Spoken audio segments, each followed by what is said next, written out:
Hello everyone, welcome back to another episode of Happy Gaming House. So today we got something very rare and special. I don't think a lot of people have the chance to play with this computer. At the time it was pretty expensive and now it's even more expensive. I bought this thing like a super long time ago. It has some problems, I was trying to fix it. I got it working at one point. At some point later it just stopped working again. And recently we're trying to move and we just dig it out and we're trying to see if it works. If it does, I would like to sell it because we are moving, so I don't want to bring it with me. But then we check on the price. It's nowhere to be found. We only found like one eBay listing selling for like 500-600 euros or something. It got me thinking maybe I shouldn't sell it because it's so rare. This episode I'm gonna open the box and show you guys the computer and see if we can get it working. I will not do anything on the PCB today to repair it because we just want to do a quick test and see if it works. If it doesn't, we might fix it in a future video or something.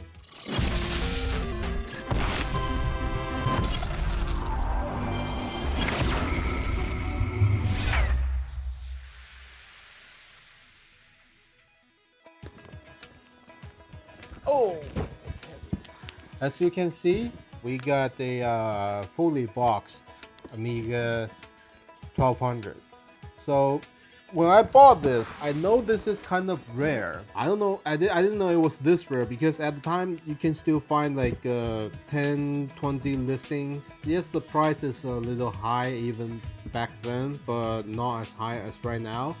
Also, I bought this not working, so it was super cheap. I believe it was like 100 or 200 euros or something. Anyway, let's crack this open.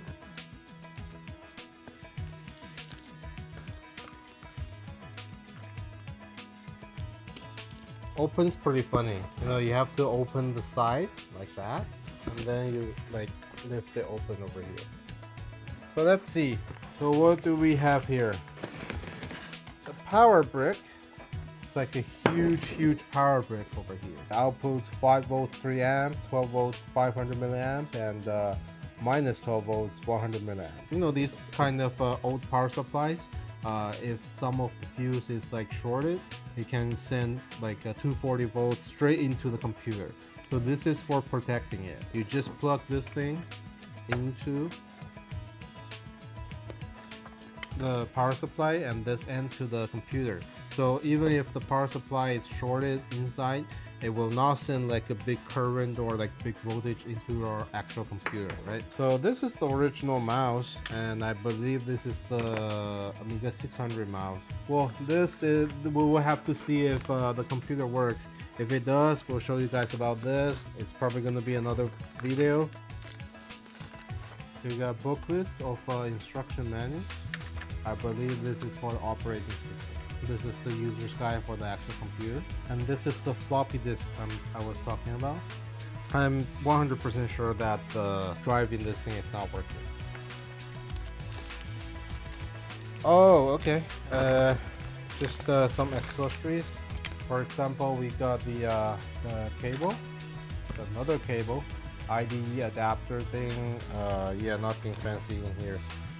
And here we go. The actual 1200 itself. I never retrobrite this, but as you can see, the actual case is a little bit yellow, but the actual keys are very yellow. So I think they were using some different type of plastic in them, but in general, I think this is in pretty good shape, right? This computer was out a couple years before I was even born. Many of these ports I have never used. Let's plug this in and see if it works.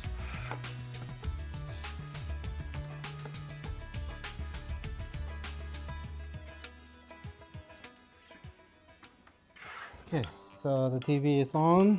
Let's switch to RGB. All right, moment of truth. Do you think it will work? 3, 2, 1.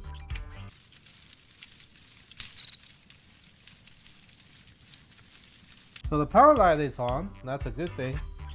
But I don't think it's outputting anything, or is it not started up yet?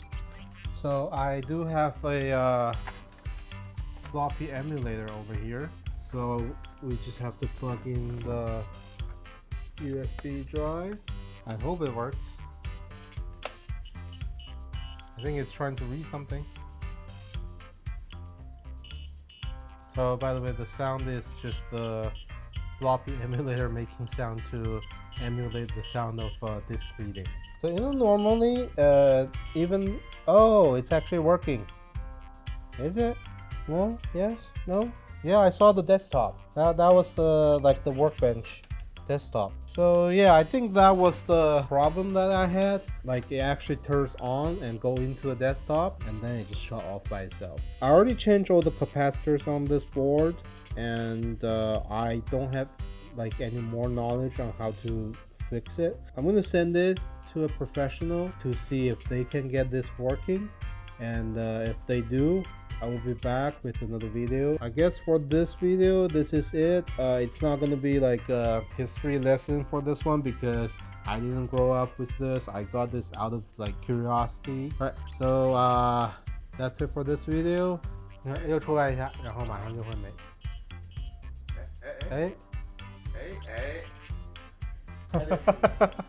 Okay, so it's kind of working. Yeah, even the cap lock is working. I don't know if you can see it, like the the cap lock is still working. See, the power is still on. So I think the computer itself is kind of like still running, but somehow that the video output is down. Okay, so that's kind of like making things like easier to fix. So I will talk to my repair guy and see if he can fix it. Okay, let me just turn it off and on again to see if we can actually get something working.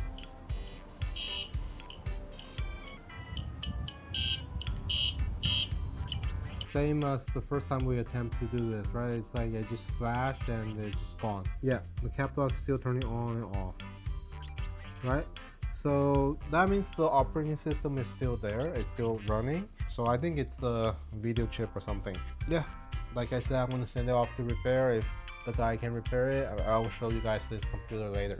Alright, bye for the second time, and yeah, subscribe if you like this video.